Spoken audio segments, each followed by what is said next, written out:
보츠와나 북부 오카방고 삼각주의 생명선이 초배 강의 영향과 만나는 곳에 심오한 생태학적 드라마의 영토인 사부티가 있습니다.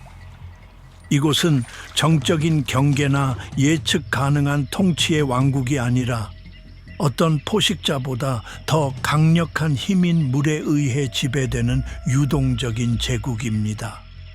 그 중심에는 수백 마일 떨어진 곳에서 발생하는 미묘한 지각 변동에 의해 흐름이 좌우되어 한 번에 수십 년씩 나타났다 사라지는 역사를 가진 수수께끼의 수로 사부티 수로가 있습니다.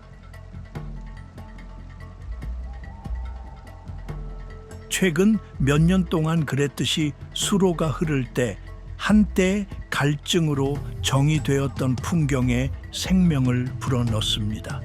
넓고 모래투성이의 분지를 일시적인 낙원의 영역으로 바꾸고 대륙의 박동의 진원지가 되어 엄청난 수의 야생동물을 끌어들이는 광활한 습지인 사부티 습지에 영양을 공급합니다.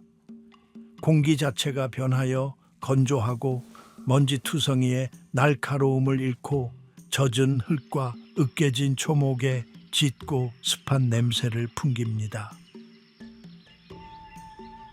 이러한 풍요의 계절 동안 풍경은 서식지의 활기찬 모자이크로 돌아오는 물의 생명을 주는 힘에 대한 증거입니다. 범람어는 영양가 있는 풀의 바다로 폭발하고 그 푸른 드넓은 모습은 그 아래에 놓인 칼라하리 사막의 모래와는 극명한 대조를 이룹니다.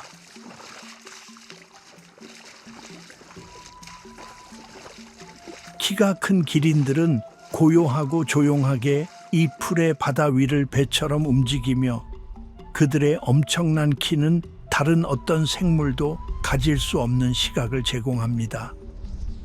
그들은 낙타갓이 아카시아의 높은 가지들을 훑고 그들의 길고 잡을 수 있는 혀로 가장 부드러운 잎들을 섬세하게 따내며 아래에서 펼쳐지는 드라마에 크게 개의치 않습니다.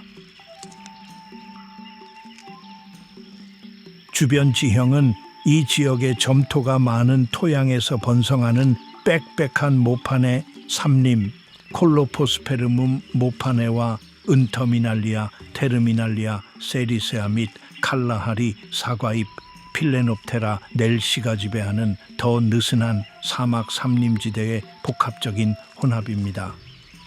이 삼림지대의 공기는 노란불이 콧불새에 독특하고 거의 대화 같은 울음소리로 가득 차 있고 그들의 큰 부리는 곤충과 과일을 찾아다니며 부딪힙니다.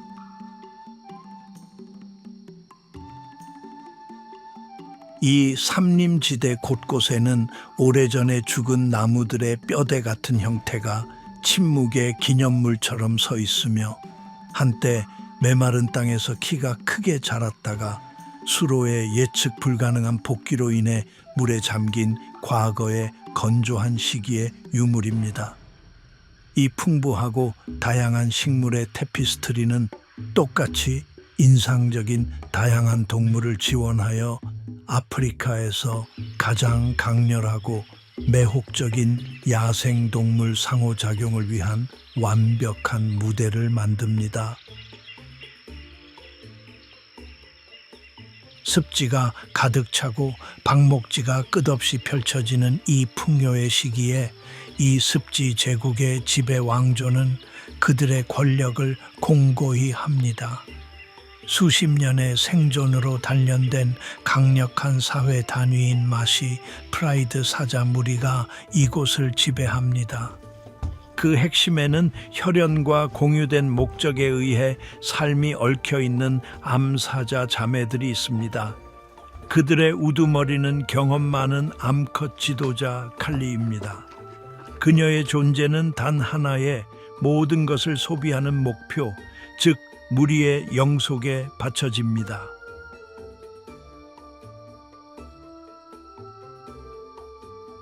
그것은 그녀가 그녀의 자매, 딸, 그리고 조카딸들과 공유하는 부담이며 그들의 집단적 힘은 무리 성공의 엔진을 형성합니다.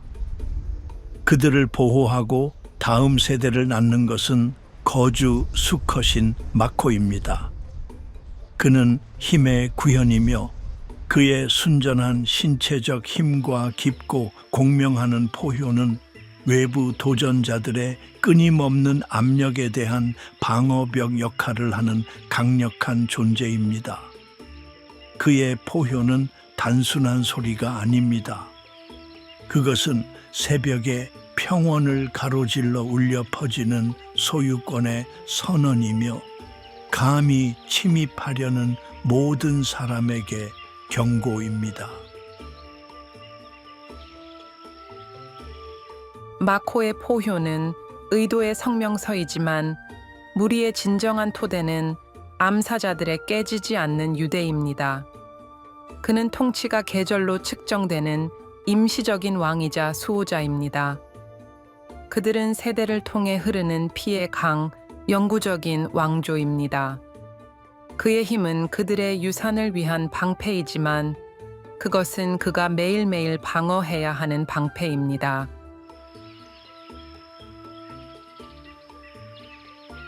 습한 계절 동안 마시 프라이드 무리의 일상은 훈련된 기회주의의 하나입니다. 습지와 그 주변의 초원에는 풍부한 물과 무성한 방목지에 대한 약속에 이끌려 건조한 평원 전역에서 온 얼룩말 누 버팔로에 이동하는 무리가 가득합니다. 칼리와 다른 암사자들에게 사냥은 집중적이고 협력적인 노력, 즉 조용한 의사소통과 폭발적인 힘의 발레입니다.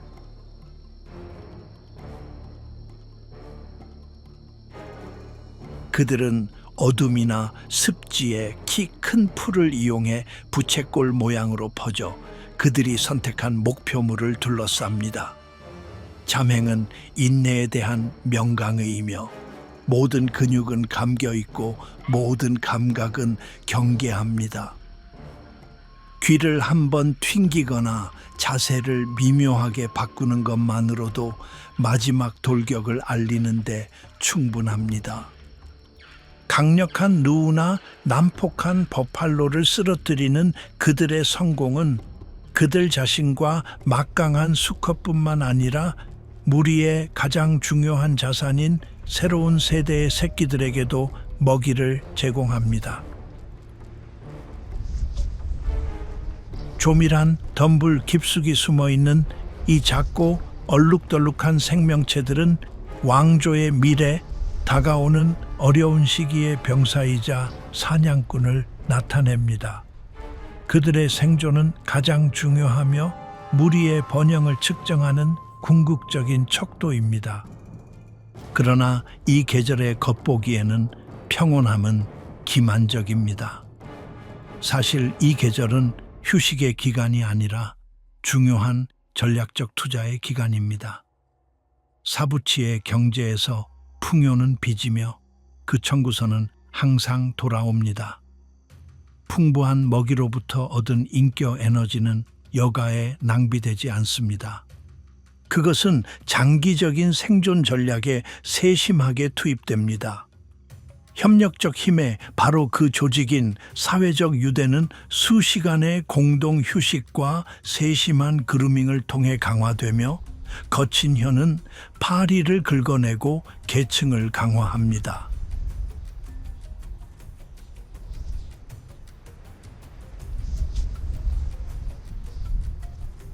새끼들은 단지 먹이를 받는 것이 아닙니다. 그들은 교육을 받습니다.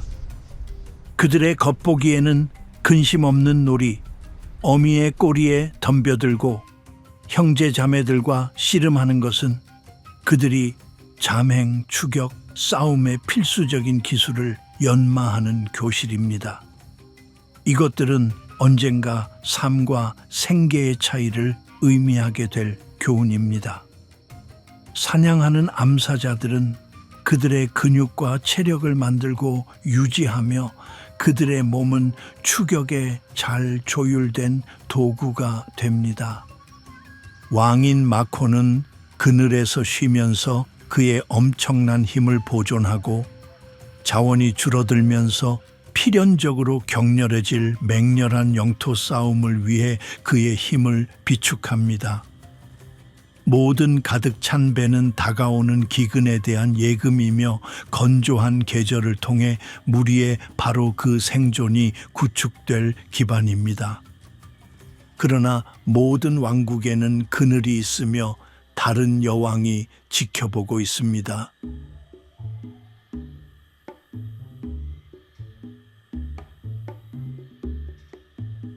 사자들의 영토 주변부에서는 다른 철학과 다른 사회 규범에 의해 지배되는 또 다른 권력이 작동합니다. 이곳은 점박이 하이에나의 영역이며 그들의 여왕은 막강한 암컷 지도자인 프라입니다. 그녀의 무리를 그림자에 숨어 남은 음식을 기다리는 단순한 청소부로 보는 것은 사부치 생태계의 복잡한 정치적 환경에서 그들의 위치를 근본적으로 오해하는 것입니다. 점박이 하이에나 크로쿠타는 보츠와나에서 가장 흔한 대형 육식 동물이며 그 자체로 매우 성공적이고 매우 지적인 포식자입니다. 그들은 왕위를 참칭하는 자들이 아닙니다. 그들은 그들의 순간을 기다리는 라이벌 초강대국입니다. 하이에나 사회는 복잡한 모계 구조이며 그 사회적 복잡성은 다른 육식 동물보다 개코 원숭이와 같은 긴고리 원숭이과 영장류의 그것과 더 유사합니다.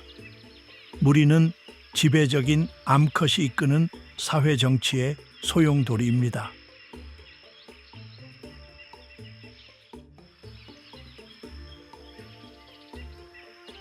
프라는 단순히 무지막지한 힘을 통해서가 아니라 평생에 걸친 상호작용을 통해 길러진 동맹의 거미줄과 예리한 사회적 지능을 통해 이 위치를 차지합니다. 그녀는 그녀의 무리 내의 어떤 수컷보다 신체적으로 더 크고 강력하며 이는 대부분의 포유류에서 볼 수 있는 규범의 완전한 역전입니다. 수컷들은 영구적인 복종 상태로 존재합니다. 계층 내에서 그들의 서열은 유동적이며 항상 확립된 암컷 혈통에 부차적입니다. 무리 내의 의사소통은 끊임없고 미묘하며 먹이와 라이벌의 움직임을 모두 매핑하면서 평온을 가로질러 복잡한 정보를 전달하는 일련의 웁스, 킥킥거림, 그리고 신음소리입니다. 그들의 울음소리는 아프리카 밤의 사운드 트랙이며 위치, 흥분, 그리고 도전에 대한 복잡한 언어입니다. 프라의 무리는 적응력으로 번성합니다. 그들은 가장 큰 뼈를 짧은 시간 안에 처리할 만큼 강력한 턱과 가죽과 부서진 뼈를 처리할 수 있는 소화 시스템을 가진 완벽한 기회주의자이지만 그들은 또한 막강한 사냥꾼입니다.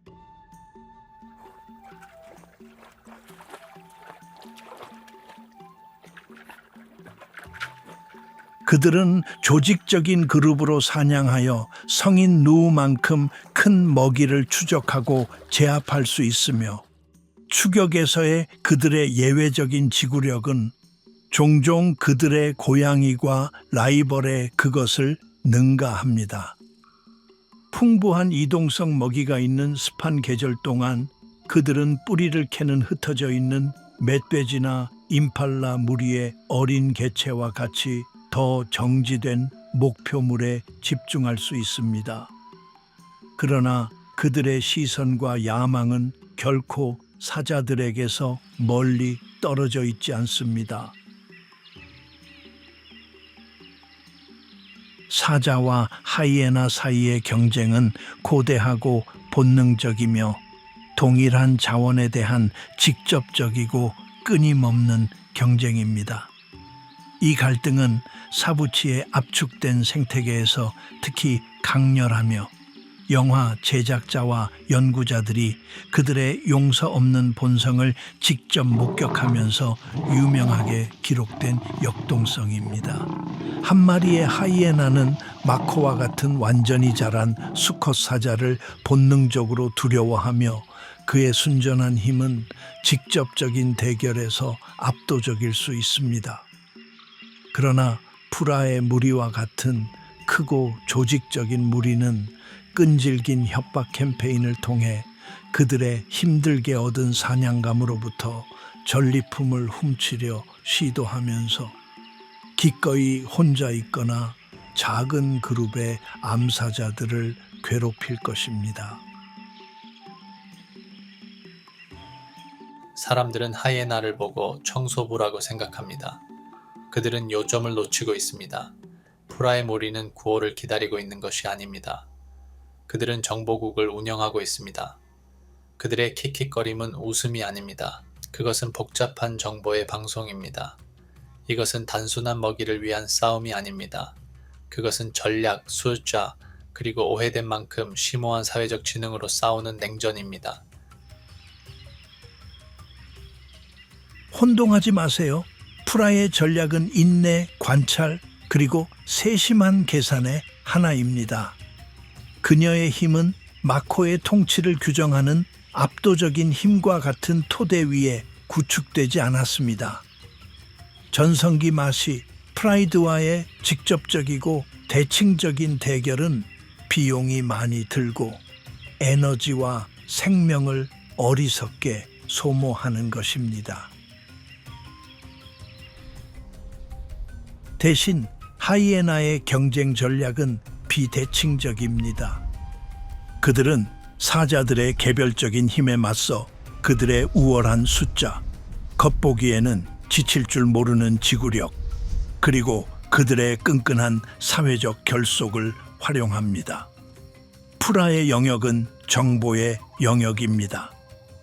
그녀의 무리의 성공은 사자들의 움직임, 그들의 사냥 패턴, 그리고 가장 중요하게는 그들의 취약한 순간을 아는 것에 달려 있습니다. 무리의 일상적인 일과는 끊임없는 정보 수집의 연속입니다.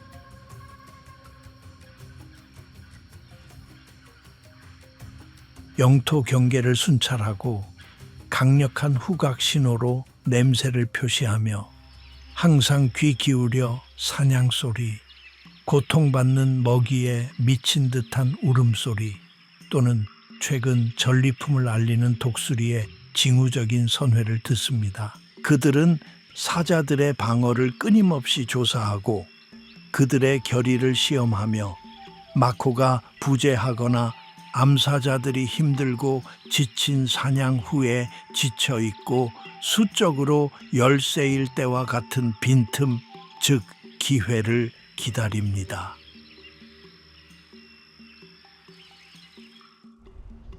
프라의 힘은 근육이 아니라 정신으로 측정됩니다. 그녀는 군대를 건설하고 때를 기다리고 있습니다. 왜냐하면 그녀는 사부치의 힘의 균형이 수로의 물처럼 더덥다는 것을 누구보다 잘 알고 있기 때문입니다.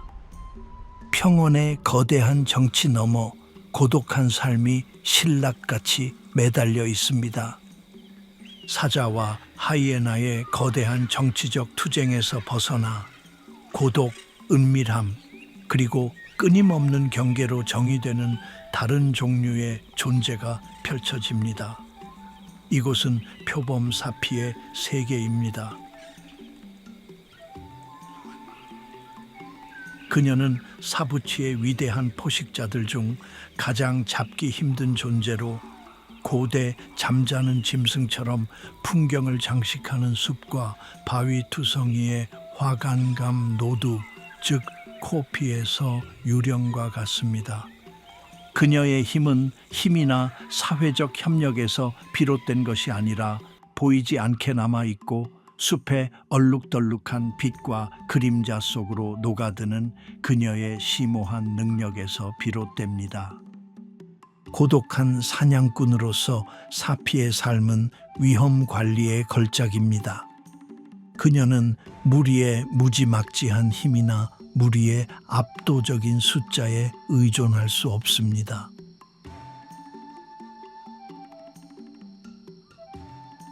그녀의 생존은 전적으로 매복과 은밀함에 달려 있으며 그녀의 아름다운 점박이 털은 햇볕이 잘 드는 낙엽과 이끼로 덮인 나무 껍질에 대해 거의 완벽한 위장을 제공합니다. 그녀는 섬세한 발자국이 그녀의 존재를 드러내는 민첩한 스팀복과 같은 작은 먹이를 쫓거나 덤불 속을 누비는 수줍은 다이커를 쫓습니다. 사냥은 느리고 체계적인 과정으로 거리를 조용히 조금씩 좁혀나가다가 마지막에 폭발적인 속도를 낼 수 있을 때까지 계속됩니다. 그러나 그녀의 고독은 그녀의 가장 큰 힘이자 가장 깊은 약점입니다. 그것은 그녀가 더 크고 더 위험한 라이벌들에게 대부분 발각되지 않고 활동할 수 있게 해주는 반면 또한 그녀에게는 동맹이 없고 그녀의 등을 지켜봐 줄 사람도 식사를 방어하는 데 도움을 줄 사람도 없다는 것을 의미합니다. 이 불안정한 균형은 모성의 엄청난 요구에 의해 극명하게 드러납니다.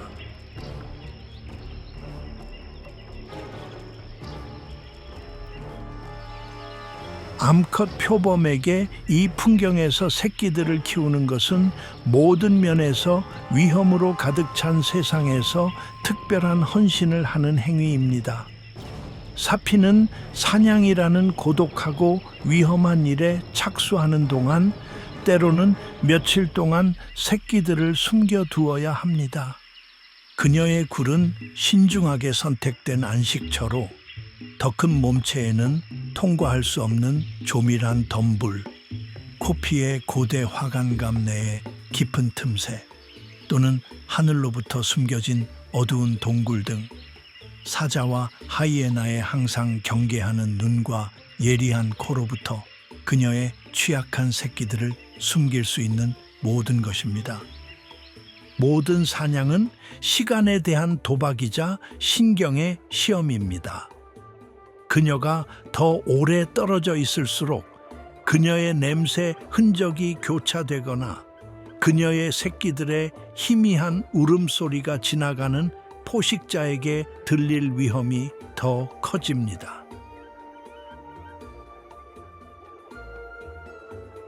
새끼 표범에게 지상의 현실은 암울하며 그들의 세계의 가혹함에 대한 명백한 증거입니다.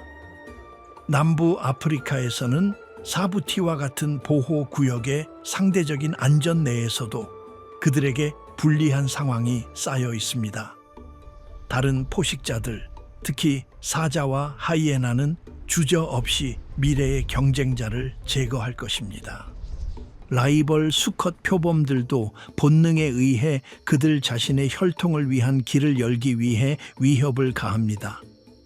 숲의 조용한 심장부에서 펼쳐진 심오하고 보이지 않는 드라마인 사피 자신의 딸의 손실은 변칙이 아닙니다. 그것은 태어나는 순간부터 그녀에게 불리한 용서 없는 상황의 반영입니다.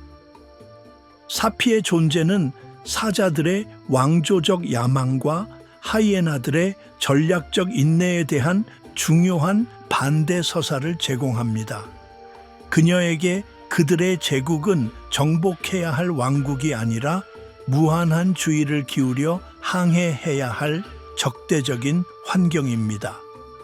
그녀의 성공은 그녀의 영토의 크기로 측정되는 것이 아니라 눈에 띄지 않고 다른 사람들의 영토를 통과하는 그녀의 능력으로 측정됩니다.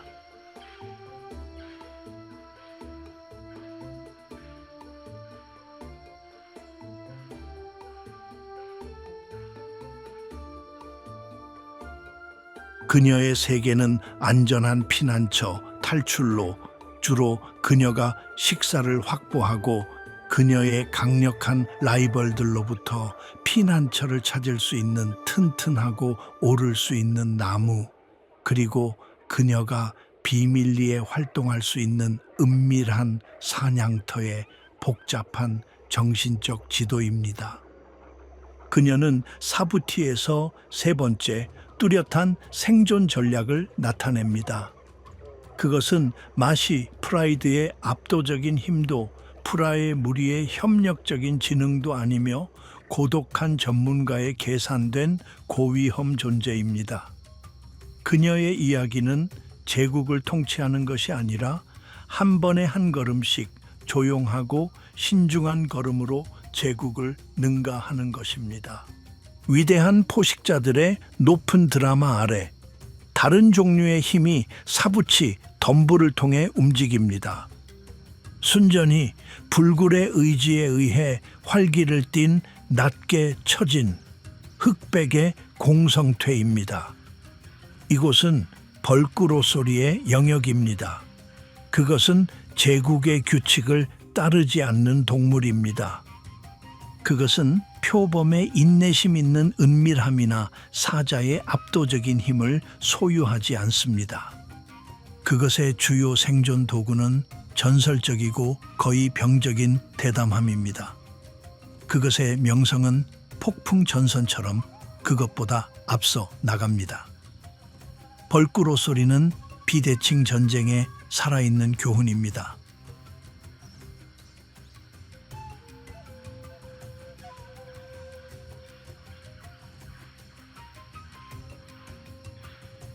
그것의 두껍고 고무 같은 가죽은 너무 느슨해서 포식자에게 붙잡히면 돌아서서 자신의 피부 속에서 공격자를 물 수 있습니다.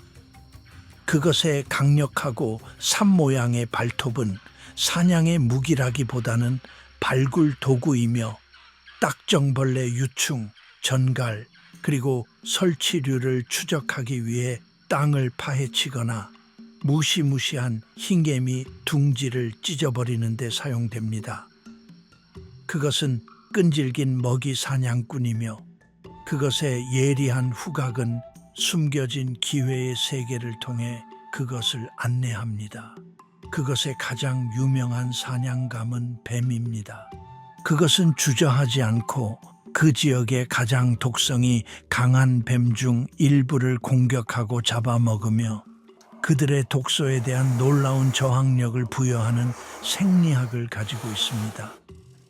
그러나 이 고독한 호전성은 사부티의 가장 놀라운 파트너십 중 하나에 대한 잠재력을 숨깁니다. 오소리는 종종 더 큰 벌꿀한 내사에, 즉 작고 눈에 띄지 않는 새와 독특하고 협력적인 관계를 맺습니다. 벌집을 스스로 뚫을 수 없는 그 새는 그것이 찾아낸 둥지로 오소리를 특정 제잘거리는 울음소리로 이끌 것입니다. 그런 다음 두꺼운 피부로 벌침으로부터 보호받는 오소리는 강력한 발톱으로 벌집을 찢어내고 그 안에 있는 풍부한 유충과 꿀을 탐식합니다. 그 후 벌꿀한 내새는 뒤에 남겨진 밀랍과 벌레들을 보상으로 받습니다. 그것은 상호 이타주의의 드문 사례이며 갈등의 세계에서 깨지기 쉬운 휴전입니다.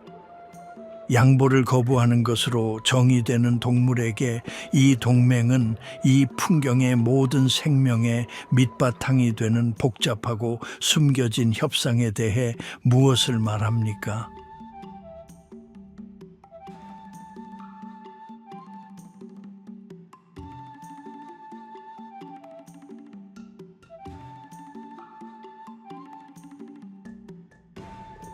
습한 계절의 풍요는 덧없는 선물이며 사부치의 장대한 순환에서 짧은 장입니다.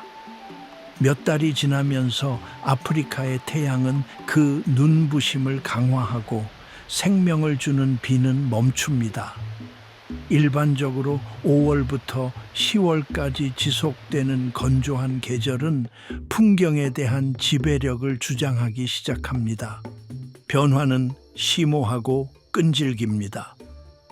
한때 이 지역을 푸른 습지로 변화시켰던 사부티수로는 이제 느리고 멈출 수 없는 후퇴를 시작합니다.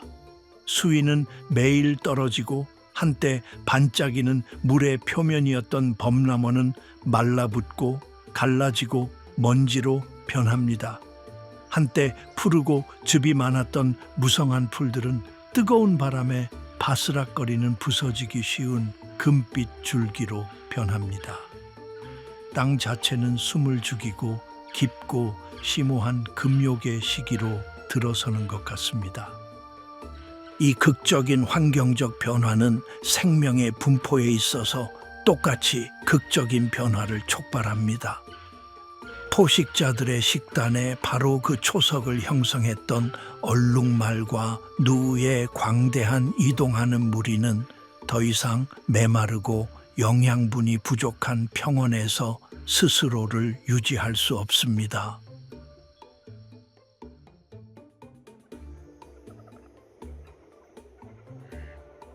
그들의 집단 의식에 새겨진 고대적이고 본능적인 지도를 따라 그들은 그들의 위대한 탈출을 시작합니다. 그들은 수천 마리씩 움직이고 생명의 강이 이 지역에서 흘러나와 리니안티 강 시스템의 영구적인 물을 향해 북쪽으로 향하거나 광대한 내부 평원으로 남쪽으로 향합니다. 그들의 여정은 수백 마일을 커버할 수 있으며 그들의 생존을 위한 필사적인 탐색에 대한 증거입니다.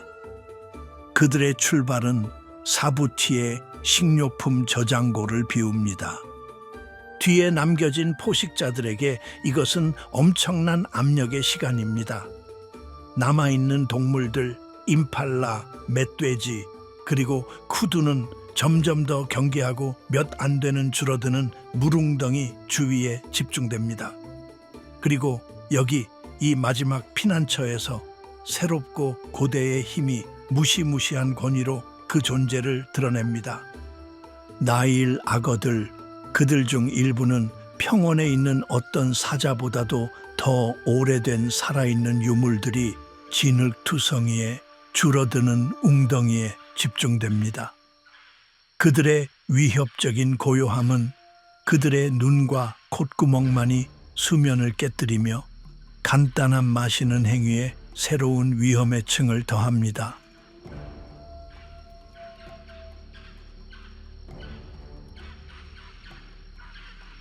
그들은 매복의 달인이며 고대의 인내심 있는 포식 형태이며 크든 작든 어떤 동물이든 경계를 늦추기만을 기다리는 수면 바로 아래에 있는 끊임없는 위협입니다.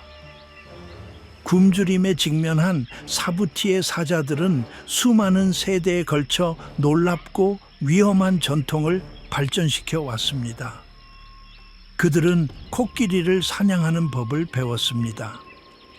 이것들은 무작위적인 절망의 행위가 아니라 엄청난 용기, 힘, 그리고 팀워크를 요구하는 고도로 전문화된 조직적인 공격입니다. 그들은 거의 항상 야행성 일이며 코끼리의 더 나쁜 야간 시력과 어둠 속에서 보는 사자들의 우월한 능력을 이용하는 전략입니다.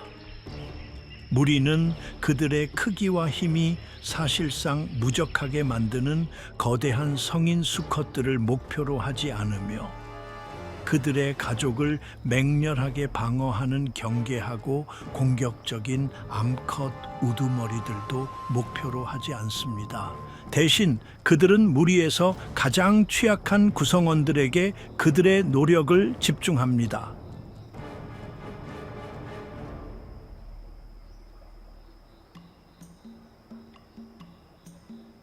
즉, 아기들, 일반적으로 4살에서 11살 사이의 연약한 나이의 아기들입니다. 젖을 때였지만 아직 무리의 방어 구조에 완전히 통합되지 않은 이 어린 코끼리들은 고립되고 공포에 질리기 더 쉽습니다. 사냥 자체는 엄청난 힘과 계산된 조정의 장관입니다. 성공은 전적으로 무리의 집단적 노력에 달려 있습니다. 더 민첩하고 수가 많은 암사자들은 일반적으로 공격을 시작합니다. 그들은 폭발적인 맹렬함으로 작은 코끼리 무리를 습격하며 그들의 목표는 혼돈과 공포를 만들고 하나의 겁에 질린 개체를 가족의 안전으로부터 분리하는 것입니다.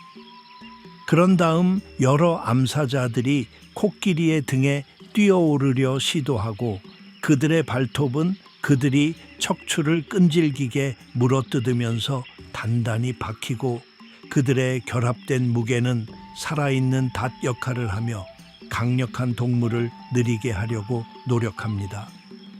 다른 암사자들은 뒷다리에 달라붙어 부담을 더할 수 있습니다. 목표는 단일합니다. 거인을 균형을 잃게 하고 제압하는 것입니다. 일단 코끼리가 진압되면 마지막 행동은 전체 무리를 며칠 동안 먹일 수 있으며 이 용서 없는 기근의 시기에 중요한 생명줄입니다. 포식 행동의 이 극적인 변화는 수로의 건조로 인해 가해지는 엄청난 생태학적 압력을 강조하며 습지의 통치자들을 위험한 새로운 체급으로 강제합니다.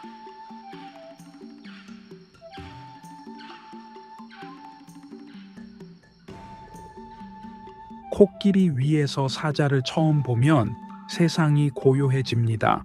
그것은 자연의 법칙을 위반하는 것입니다. 하지만 그것은 악의가 아니라 절박함입니다. 마른 수로는 규칙을 다시 씁니다. 사자들은 단순히 코끼리를 사냥하는 것이 아닙니다. 그들은 움직이는 산을 사냥하는 것입니다.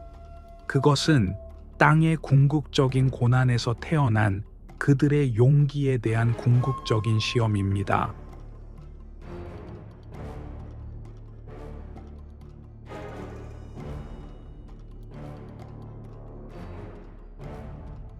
이러한 환경적 변화는 모든 포식자가 생존 규칙을 다시 쓰도록 강요하며 그들의 전략 사이의 대조는 극명합니다.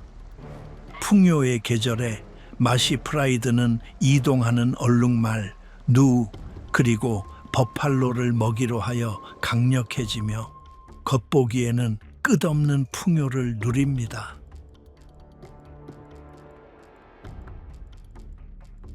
그러나 평원이 비워지면서 그들은 이 위험한 새로운 전문화로 강요됩니다. 그들의 먹이 기반은 마지막 물웅덩이에 매달리는 거주 버팔로와 가장 위험하게는 어린 코끼리로 옮겨갑니다. 이 움직임은 배운 고위험 문화적 적응이며 무리를 지구상에서 가장 큰 육지 동물과 맞서게 하고 사자가 된다는 것에 바로 그 한계를 밀어붙이는 필사적인 도박입니다. 그러나 하이에나는 다른 게임을 합니다. 사자들이 위험한 전문화로 강요되는 동안 푸라의 무리는 그들의 핵심 강점인 끊임없는 기회주의를 강화합니다. 거주 게임과 먹다 남은 식사의 습한 계절 식단은 전면적인 갈등의 건조한 계절 전략에 자리를 내줍니다.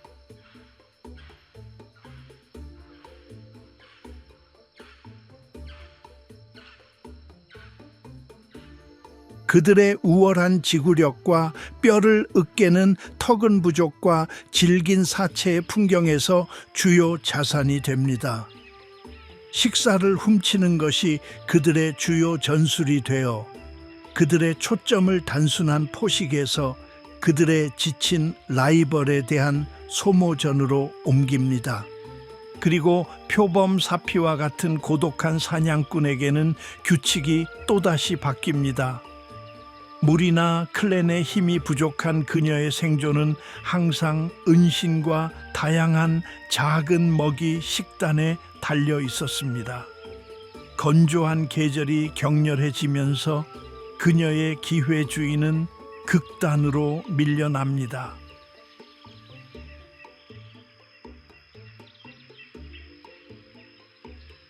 그녀는 이용 가능한 모든 것, 설치류, 새, 심지어 마지막 진흙 웅덩이에 갇힌 물고기까지 사냥할 것입니다.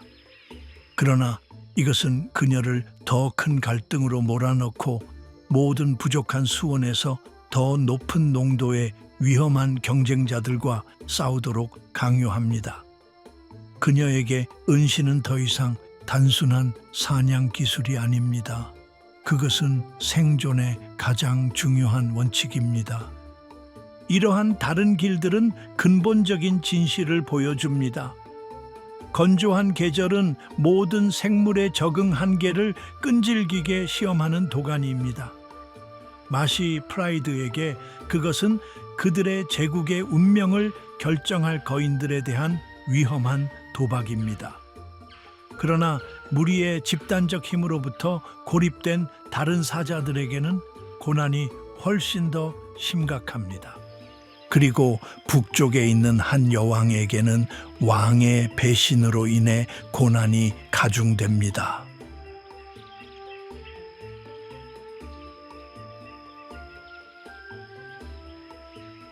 마시 프라이드가 줄어드는 식량 공급과 코끼리 사냥의 엄청난 위험이라는 도전에 직면하는 동안 또 다른 드라마가 북쪽 수로의 건조한 경로를 따라 상류에서 펼쳐집니다. 이곳에서 암사자 아샤가 이끄는 노던 프라이드는 위태로운 존재에 매달립니다. 사자 사회는 불변의 군주국이 아닙니다. 그들은 자원의 가용성과 내부 사회적 압력에 대한 반응으로 분열하고 합쳐지는 유동적이고 역동적인 개체입니다. 아샤의 무리는 아마도 스플린터 그룹, 즉 그레이트 마시의 주요 부동산에서 쫓겨나 자원이 더 적고 불확실성이 더 큰 한계적인 영토로 강요된 분파일 것입니다.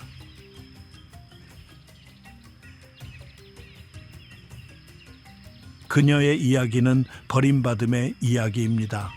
한때 그녀의 배우자이자 그녀의 아들들의 아버지였던 막강한 수컷 마코는 그의 충성과 그의 귀중한 유전적 투자를 칼리와 더 번영하는 맛이 프라이드로 옮겼습니다. 이것은 감정이나 변덕스러운 충성에서 비롯된 결정이 아니라 차갑고 냉혹한 진화적 계산에서 비롯된 것입니다. 수컷 사자는 그의 자손이 생존할 가장 큰 기회를 가질 곳에 그의 에너지를 투자해야 합니다. 아샤는 그녀의 6명의 아들을 혼자 키우도록 남겨졌으며 작고 고군분투하는 무리에게는 기념비적인 임무입니다.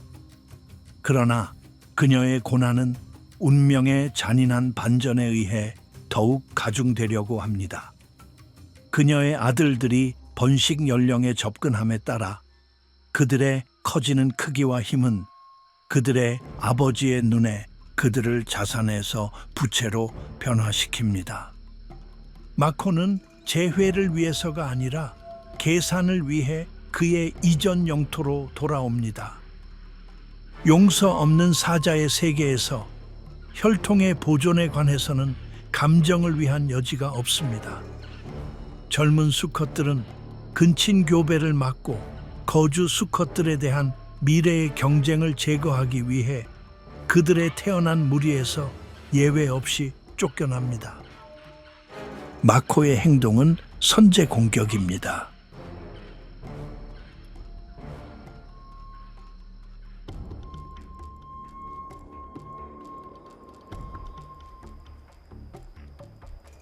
아샤와 함께한 그의 아들들은 그의 자신의 지배력에 대한 잠재적인 미래의 도전이자 더 중요하게는 칼리와 함께한 그의 새로운 새끼들의 생존에 대한 잠재적인 미래의 도전입니다. 그는 그들의 존재를 용납할 수 없으며 용납하지 않을 것입니다. 그는 그들을 신속하고 맹렬한 대결에서 제압하거나 젊은 성체들에게 더 흔한 것처럼 그들을 그의 왕국에서 추방할 것입니다.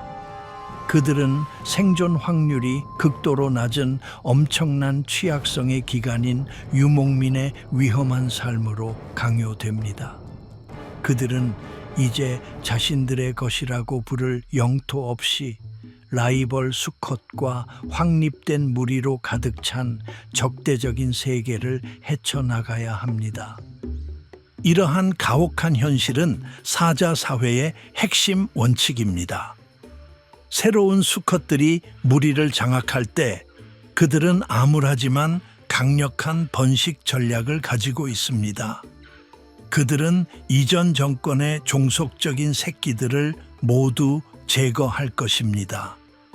이 행위는 암사자들이 다시 한번 수용적인 상태가 되도록 촉진하여 새로운 통치자들이 그들의 일반적인 통치 기간에 매우 제한된 2에서 3살 기간 내에 지체 없이 그들 자신의 왕조를 시작할 수 있도록 합니다.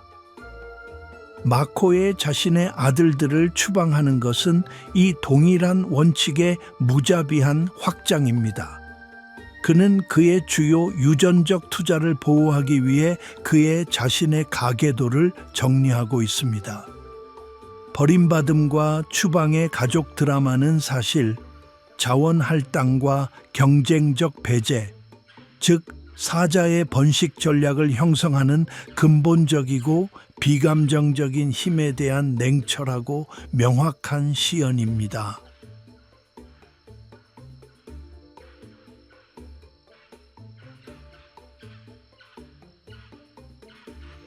이 풀려가는 세상에 다른 종류의 가족이 나타납니다. 사부치의 기득권 세력인 사자와 하이에나가 건조한 계절에 커져가는 압력과 씨름하는 동안 제국의 변두리에 다른 종류의 경쟁자가 나타납니다. 그들은 독특한 무늬의 털 때문에 그림 늑대라고도 알려진 아프리카 들개의 작은 무리로 우두머리 한 쌍인 졸라와 라스크가 이끌고 있습니다. 그들은 왕좌를 찾는 정복자가 아니라 위험한 풍경을 헤쳐나가는 난민들입니다. 그들의 삶은 압도적인 역경에 맞서는 협력과 회복력의 힘에 대한 증거입니다. 아프리카 들가의 리카온 픽투스는 대륙에서 가장 멸종 위기에 처한 대형 육식동물 중 하나입니다. 야생에 남아있는 성체 개체수가 불과 수천 마리에 불과하여 그들의 계속적인 존재는 신락같이 매달려 있습니다.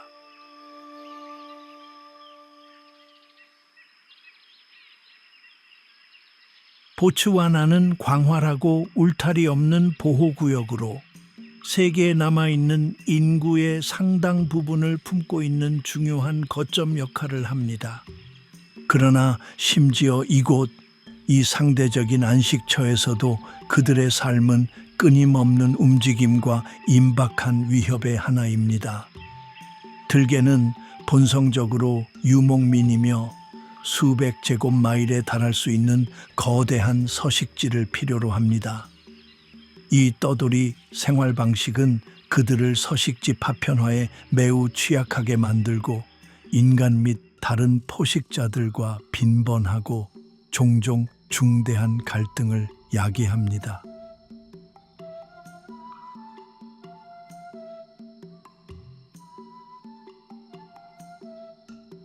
들개의 생존 전략은 타의 추종을 불허하는 사회적 결속의 토대 위에 구축됩니다. 무리는 확장된 가족으로 이 경우 번식하는 유일한 구성원인 우두머리 한 쌍인 졸라와 라스크를 중심으로 돌아갑니다. 그러나 새끼를 키우는 엄청난 책임은 공동의 것입니다. 무리 전체가 동물 왕국에서 거의 볼 수 없는 이타주의의 모습을 보여주는데 참여합니다. 하급 구성원들은 헌신적인 사냥꾼이자 경계하는 베이비시터 역할을 합니다. 그들은 사냥에서 취약한 새끼들이 먼저 먹게 하는 독특하고 놀라운 관행을 가지고 있으며 성체들은 종종 새끼들 젖을 먹이는 우두머리 암컷, 그리고 아프거나 다친 무리 동료들을 먹이기 위해 고기를 개워냅니다. 이 급진적인 협력은 그들의 깨지기 쉬운 사회를 함께 묶는 사회적 접착제입니다. 사냥꾼으로서 그들은 지구력의 전문가입니다. 고양이의 매복 전술과 달리 들개는 추적자이며 주로 임팔라와 같은 중간 크기의 영양을 장거리에서 끈질기게 추적합니다. 그들은 미묘한 자세와 복잡한 일련의 높은 음조의 울음소리로 소통하며 그들의 팀워크는 훌륭한 예술로 연마된 완벽하게 동기화된 팀으로 일합니다.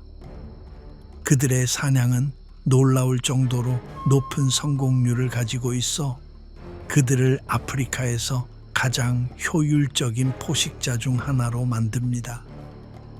그들의 사냥 능력에도 불구하고 그들은 더 강력한 경쟁자들의 영토 사이에 위험하고 차지되지 않은 공간을 차지하며 위태로운 삶을 살고 있습니다.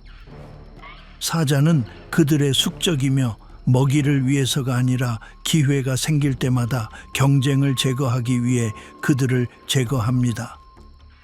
수적으로 우월하고 힘이 센 점박이 하이에나는 자주 그들을 괴롭히고 그들의 힘들게 얻은 식사를 훔칩니다.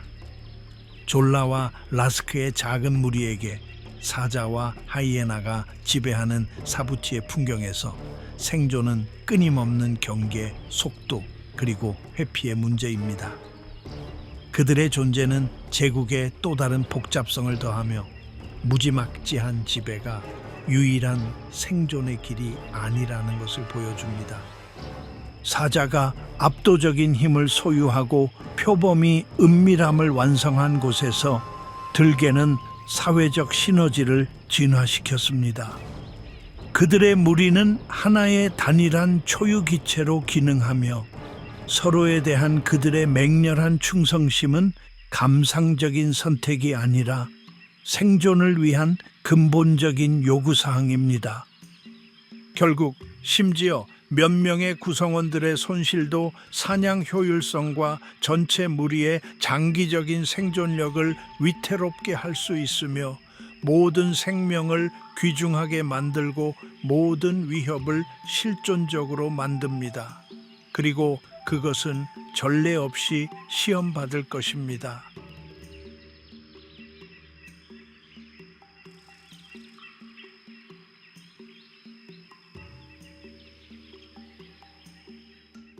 들가의 무리는 급진적인 협력에 대한 명강의입니다. 새끼들이 먼저 먹고 아픈 개체는 보살핌을 받습니다. 그것은 우리가 다른 곳에서 보는 잔인한 이기심에 도전하는 사회적 계약입니다.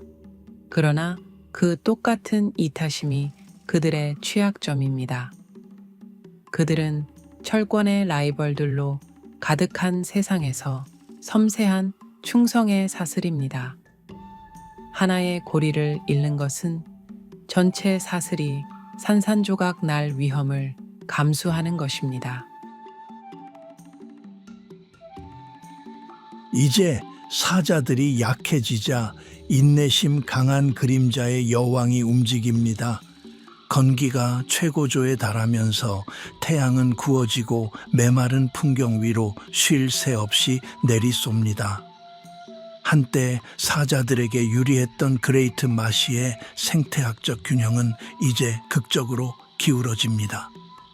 굶주림과 코끼리, 사냥의 엄청난 육체적 부담으로 약해진 맛이 프라이드 무리는 취약해집니다. 이것이 하이에나 여왕 프라가 기다려온 순간입니다. 그녀의 인내, 관찰, 그리고 계산된 위험의 전략은 이제 그 배당금을 지불할 때입니다. 사자들에게 깊은 고난의 시기인 건기는 하이에나에게는 황금 같은 기회의 시기입니다.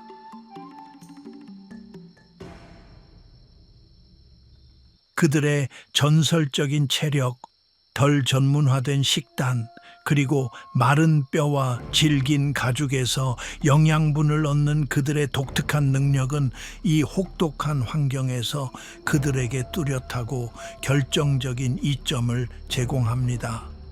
새로운 세대의 신병들의 생존으로 이제 힘을 얻은 프라의 무리는 직접적인 도전을 감행할 수 있는 수와 자신감을 가지고 있습니다. 이것은 더 이상 주변부에서 조각을 가로채거나 고독한 암사자를 괴롭히는 것에 관한 것이 아닙니다.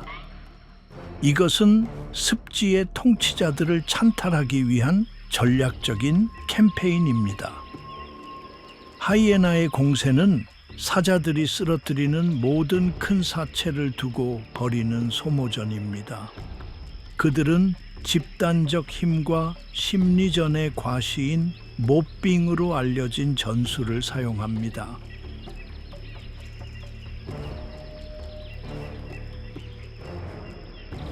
무리는 위협적인 웁스, 으르렁거림, 그리고 그들의 악명 높고 불안하게 만드는 낄낄거림의 불협화음으로 사냥 현장에 떼를 지어 몰려가 행동을 조율합니다. 그들은 시달리는 사자들을 불안하게 하고 압도하기 위해 설계된 대담하고 쏜살 같은 공격을 감행하여 그들의 결의를 시험하고 그들의 탈진을 이용합니다. 마코와 같은 최고의 수컷 사자가 맹렬한 힘의 섬이자 만만치 않은 장애물로 남아있는 반면 종종 사냥으로 지치고 부상당한 암사자들은 크고 결단력 있는 하이에나 무리의 끊임없는 압력에 항상 저항할 수는 없습니다.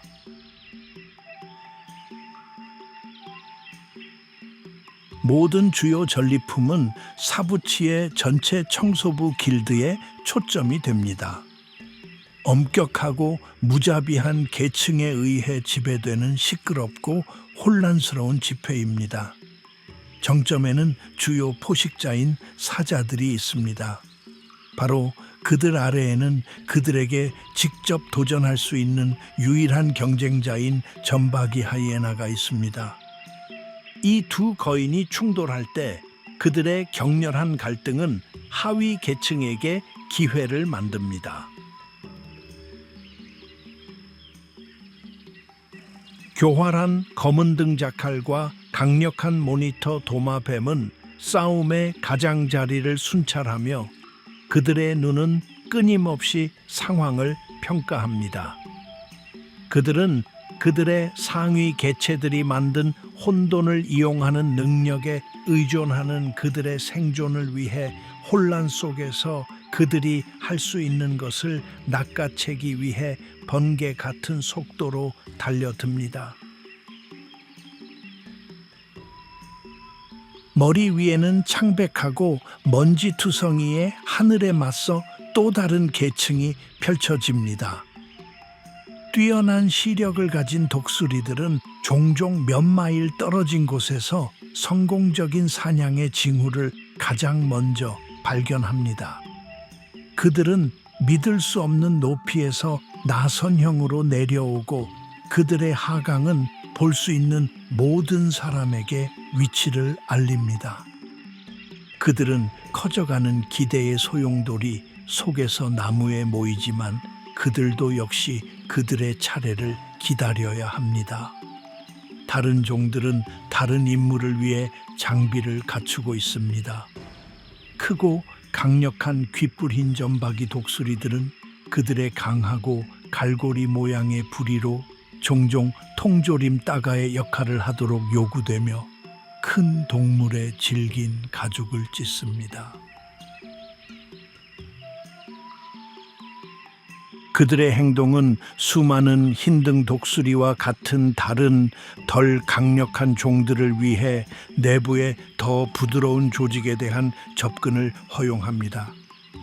마지막으로 더 작고 더 섬세한 후드 독수리들은 마지막 조각들을 뜯어먹기 위해 움직여 사체가 거의 뼈까지 깨끗하게 청소되도록 합니다.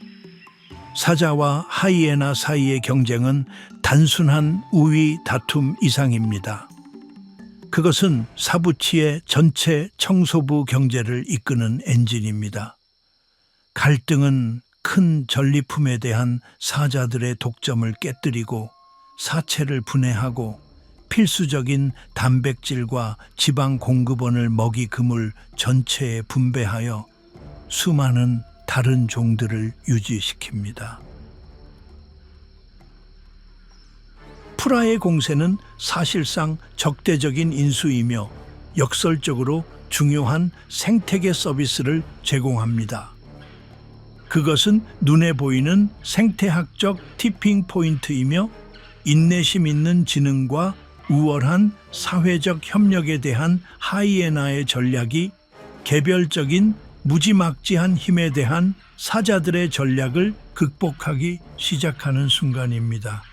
그녀의 승리는 비록 일시적일지라도 이 용서 없는 환경에서 적응력과 집단적 행동이 개별적인 힘보다 더 강력할 수 있다는 강력한 증명입니다.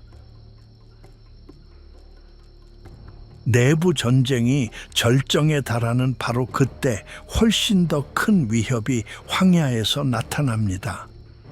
마시 프라이드 무리가 하이에나의 끊임없는 압력과 갉아먹는 항상 존재하는 굶주림의 현실에 휘청거릴 때 새롭고 훨씬 더 실존적인 위협이 황야에서 나타납니다.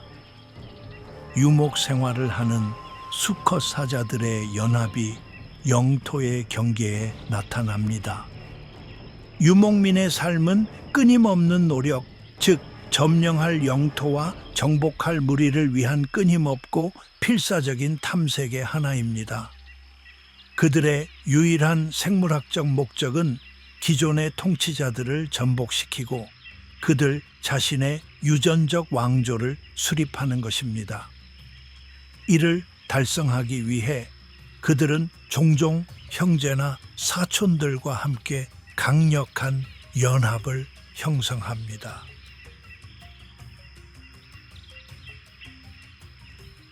왜냐하면 더 큰 그룹들은 맹렬하고 판돈이 큰 무리 인수 세계에서 성공할 가능성이 현저하게 더 높기 때문입니다.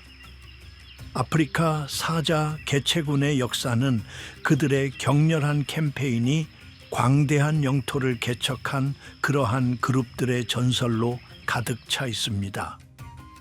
사부티에서 비슷한 힘이 작용하고 있습니다. 강력한 새로운 연합이 현장에 도착했습니다. 그들의 목표는 단일하고 명확합니다. 마코와 마시 프라이드의 풍부한 전리품에 대한 그의 지배력입니다. 대결은 피할 수 없으며 그것이 올 때 그것은 신속하고 무자비합니다. 침입자들은 건조한 평원을 가로질러 몇 마일 동안 이동하는 깊고 공명하는 포효로 그들의 존재를 알립니다. 거주하는 왕에게 직접적이고 명백한 도전입니다. 이어지는 경쟁은 힘, 지구력, 그리고 의지에 대한 잔인한 시험입니다. 그것은 발톱과 이빨의 소용돌이이며 단 한 번의 잘못된 발걸음이나 한순간의 망설임이 결정적인 결과로 이어질 수 있는 맹렬함의 혼란스러운 폭발입니다. 이미 건조한 계절의 고난으로 약해지고 이제 더 젊고 더 강한 라이벌들에 단합되고 결단력 있는 전선에 직면한 마코는 궁극적으로 압도됩니다. 그의 통치는 신속하고 결정적인 끝을 맞이합니다. 왕이 폐위되자 새로운 수컷들은 그들 자신의 무리에 주의를 돌립니다. 그들의 첫 번째 행동은 그들의 정복에 암울한 필수품입니다.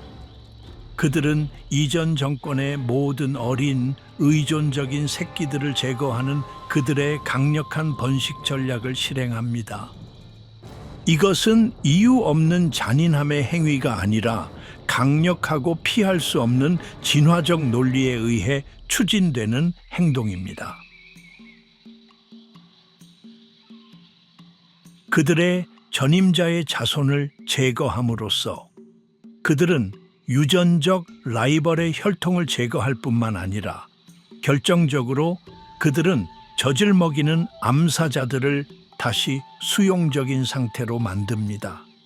이것은 새로운 왕들이 즉시 그들 자신의 후계자를 낳기 시작하도록 허용하여 그들 역시 다음 세대의 유목민들에게 도전받기 전에 무리를 보유할 것으로 일반적으로 기대할 수 있는 짧은 2에서 3년의 임기 내에서 성공의 기회를 극대화합니다.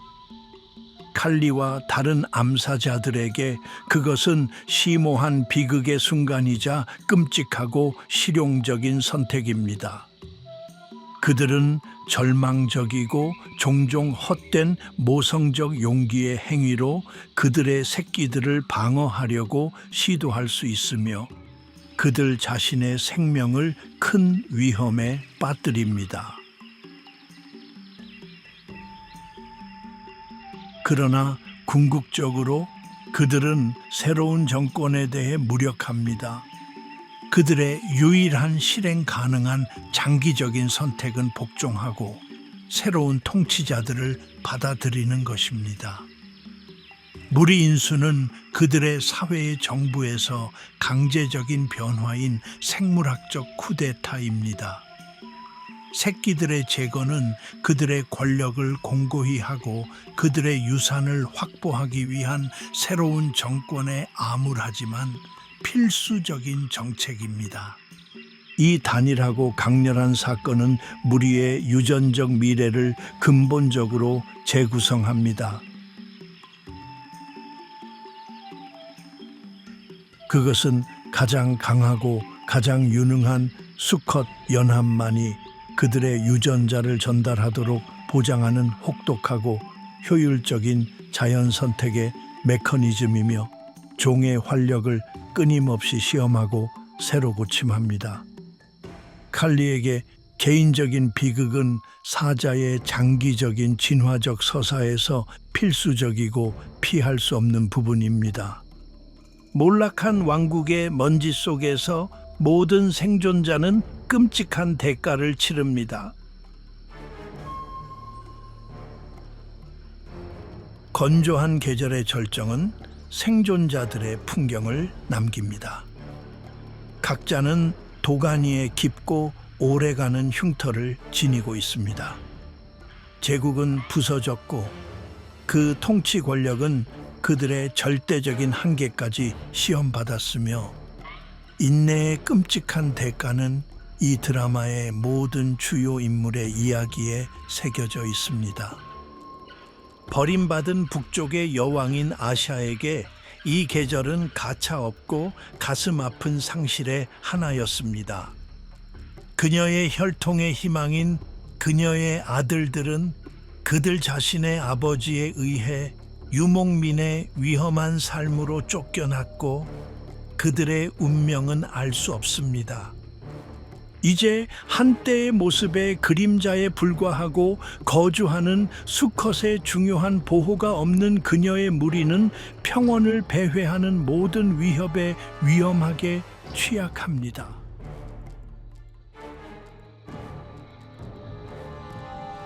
그녀는 가장 절박한 전략인 청소로 전락했습니다. 그녀는 이제 갈등의 소리와 독수리의 선회를 따라가야 하며 그녀의 몇 남지 않은 충실한 추종자들을 먹이기 위해 다른 사람들의 남은 음식에서 충분한 영양분을 얻기를 희망해야 합니다. 그녀의 왕실 혈통은 이제 썩은 고기의 자선에 달려 있습니다. 고독한 표범인 사피에게 그 대가는 그녀 미래의 절반의 상실이었습니다. 그녀의 2마리의 귀중한 새끼 중 1마리가 흔적도 없이 사라졌으며 이 적대적인 땅에 방치된 굴을 쫓아다니는 수많은 위험의 조용한 희생자입니다. 그녀의 존재는 이제 고조된 불안 상태이며 그녀의 초점은 단 하나의 절박한 지점, 즉 그녀의 남은 한 아들의 생존에 집중됩니다. 그녀가 매일 직면하는 모성적 딜레마는 칼날처럼 날카로워집니다.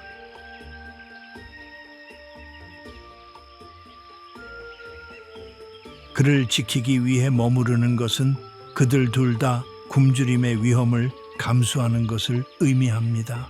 떠나서 사냥하는 것은 그녀가 남긴 모든 것을 잃을 위험을 감수하는 것입니다. 그녀의 독창성은 절대적인 한계까지 밀려나고 그녀는 어떤 이용 가능한 식량원이라도 이용하도록 강요되며 심지어 마르는 물웅덩이의 마지막 진흙 웅덩이에 갇힌 물고기까지도 거인들의 세계에서 고독한 생존자에게 요구되는 최고의 적응력에 대한 증거입니다. 그림 늑대무리의 우두머리 한 쌍인 졸라와 라스크에게 건기는 파괴적인 타격을 입혔습니다. 그들은 그들의 새끼들 중 절반을 잃었으며 포식이나 굶주림의 희생자입니다. 들개처럼 강렬하게 사회적이고 심각하게 멸종 위기에 처한 종에게 이것은 최고 수준의 재앙입니다. 그들의 협력적인 사냥 모델과 그들의 장기적인 생존력은 전적으로 숫자에 달려 있습니다. 크고 건강한 무리는 하이에나로부터 더 효율적으로 사냥하고 그들의 식사를 더 효과적으로 방어할 수 있습니다. 그렇게 많은 새끼들의 손실은 무리의 미래를 심각하게 위태롭게 하며 더 크고 더 강력한 포식자들에게 지배되는 생태계에서 그들의 깨지기 쉬운 상태에 대한 극명하고 고통스러운 상기입니다. 그리고 제국의 바로 그 심장부인 맛이 프라이드에게 그 희생은 가장 극적이고 완전했습니다. 그들의 왕조는 전복되었습니다. 그들의 새끼들은 사라졌고 새로운 정권의 권력 통합에 순진한 희생자입니다. 그들의 여왕인 칼리는 새로운 왕들에게 복종하도록 강요되었습니다. 그러나 그녀의 복종 안에 회복력의 씨앗이 있습니다. 새로운 수컷들을 받아들임으로써 그녀는 그녀 자신의 생존과 무리 자체의 지속을 보장합니다. 그녀는 다른 더 강력한 깃발 아래서 삶의 순환을 새로 시작할 것입니다. 제국은 무너지지 않았습니다. 그 지도력은 무자비하지만 필요한 전환으로 단순히 손이 바뀌었을 뿐입니다. 사부치의 끝없는 정치적 서사는 인내로 쓰이고 생존의 굽힘없는 법칙에 의해 지시됩니다.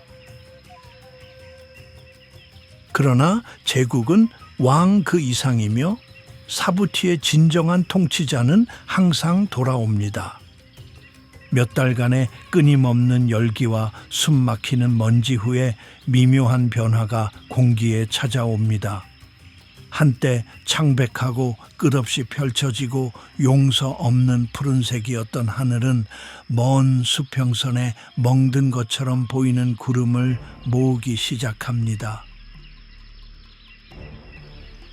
비에 첫 방울이 떨어지고 크고 무겁게 메마른 땅을 때리고 풍부하고 점토 같은 페트리코, 즉 생명이 돌아오는 냄새를 방출합니다.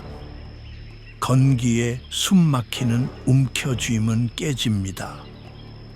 일반적으로 10월경에 도착하는 비는 전체 사부티 생태계에 걸쳐 심오하고 기적적인 회복을 알립니다. 변화는 신속하고 극적입니다.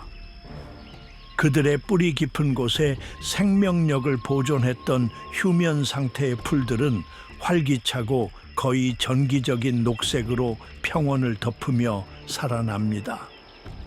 앙골라 고지대에서 온 멀리 떨어진 보이지 않는 물에 의해 공급되는 사부티 수로는 부풀어 오르기 시작하고 그 흐름은 앞으로 기어와서 습지와 흩어져 있는 생명을 유지하는 물웅덩이를 보충합니다.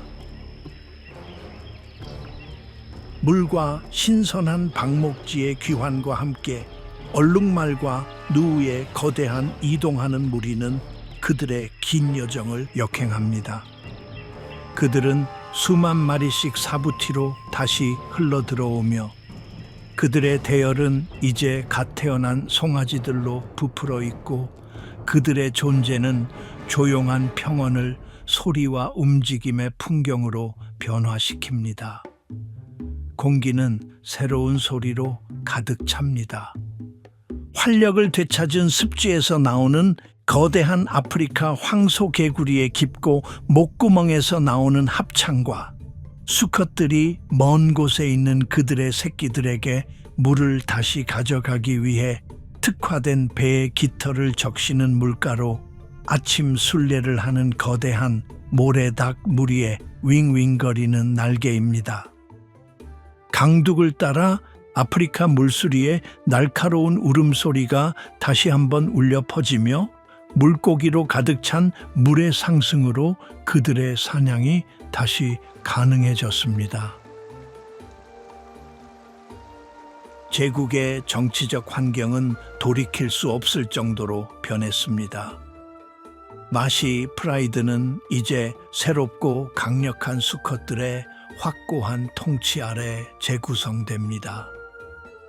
영원히 회복력 있는 여왕 칼리는 이제 그들의 배우자입니다. 비록 인수합병의 충격으로 흉터가 남았지만 무리는 새로운 세대를 키우는 중요한 과정을 시작할 것이며 그들의 미래는 당분간 그들의 새로운 보호자들의 막강한 힘에 의해 확보됩니다. 남쪽에서는 푸라의 하이에나 무리가 막강한 세력으로 남아 있으며 그들의 수는 강하고 사자들의 주요 라이벌로서의 그들의 위치는 확고하게 굳어졌습니다. 그들은 계속해서 지켜보고 시험하고 도전할 것이며 그들의 영향력은 사자들의 절대적인 지배력에 대한 영구적인 견제입니다.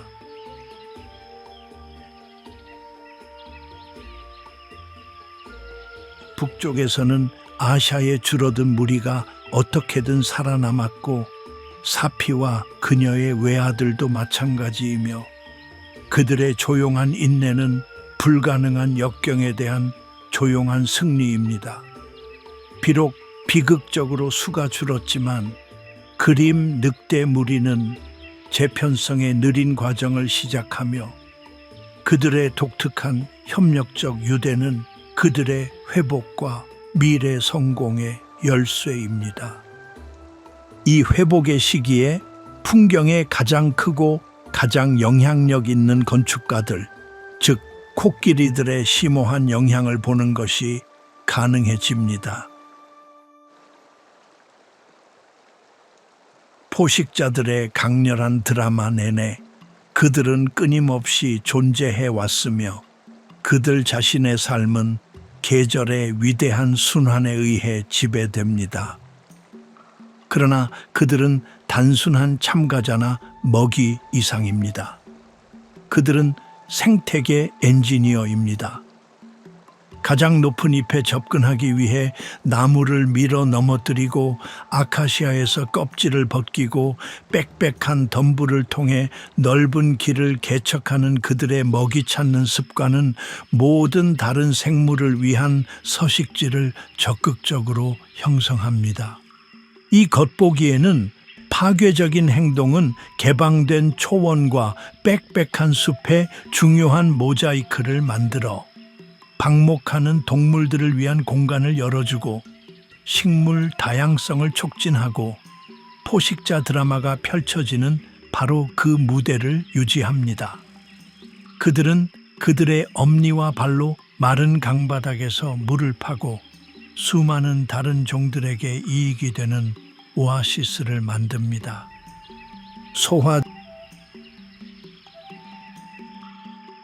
소화되지 않은 씨앗이 풍부한 그들의 똥은 그 씨앗들을 광대한 거리에 걸쳐 퍼뜨려 미래의 숲을 효과적으로 심습니다. 그들의 존재는 생태계의 건강에 너무나 근본적이어서 그들의 바로 그 성공, 즉 보츠와나 일부 지역에서의 그들의 과잉은 이제 생태학적 관심의 원천이며 서식지 변형에 대한 그들의 엄청난 능력이 그들이 창조하는 바로 그 시스템의 균형을 깨뜨릴 위협을 가하고 있습니다. 계절의 순환이 완전한 원을 이루면서 사부치 제국에 대한 더 깊은 진실이 분명해집니다. 영구적인 통치자를 가진 단일하고 안정적인 왕국의 개념은 인간의 서사, 우리가 심오하게 유동적이고 역동적인 자연 시스템에 부과하는 이야기입니다. 사부치의 힘은 일시적이며 칼라하리의 폭풍처럼 덧없습니다.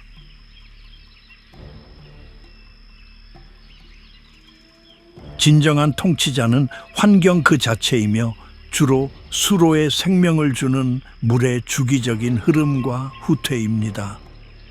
힘의 균형은 이 순환에 따라 예측 가능하게 바뀝니다. 사자는 습한 계절의 풍요 속에서 지배할 수 있지만 하이에나는 건조한 계절의 부족 속에서 중요한 이점을 얻습니다. 아무리 강력하더라도 어떤 단일 개체도 오랫동안 절대적인 통제를 유지하지 못합니다.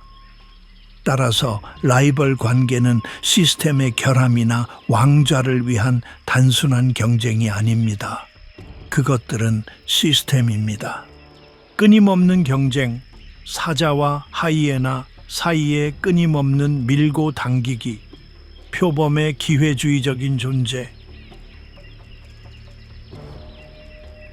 들개의 협력적인 회복력, 이 모든 것은 이 엄청나게 도전적인 환경에서 생존하기 위한 다르고 똑같이 유효한 전략입니다. 이 끊임없는 갈등은 자연 선택의 엔진이며 끊임없이 개체와 혈통을 시험하고 가장 적응력 있고 가장 강하고 가장 회복력 있는 개체만이 그들의 유전자를 다음 세대로 전달하도록 보장합니다. 그 모든 가혹한 현실을 가진 끝없는 경쟁은 사실 사부치 생태계의 장기적인 건강, 역동성, 그리고 숨막히는 활력을 유지하는 바로 그 메커니즘입니다. 제국은 그 왕들에 의해 정의되는 것이 아니라 영원하고 용서 없고 아름다운 경쟁과 회복력의 순환에 의해 정의됩니다. 관광객들은 왕과 왕국을 찾으러 이곳에 옵니다. 그들은 사자가 통치하는 것을 보고 싶어 합니다. 하지만 저는 그들에게 말합니다. 진짜 왕은 물이라고요. 그것은 왔다가 갑니다. 그것은 습한 계절에는 사자에게 왕관을 씌우고 건조한 계절에는 하이엔에게 왕관을 씌웁니다. 동물들은 훨씬 더 오래된 연극의 배우일 뿐입니다. 그들이 싸우는 왕좌는 단지 일시적인 무대이고 물은 막을 올리고 내리는 유일한 존재입니다.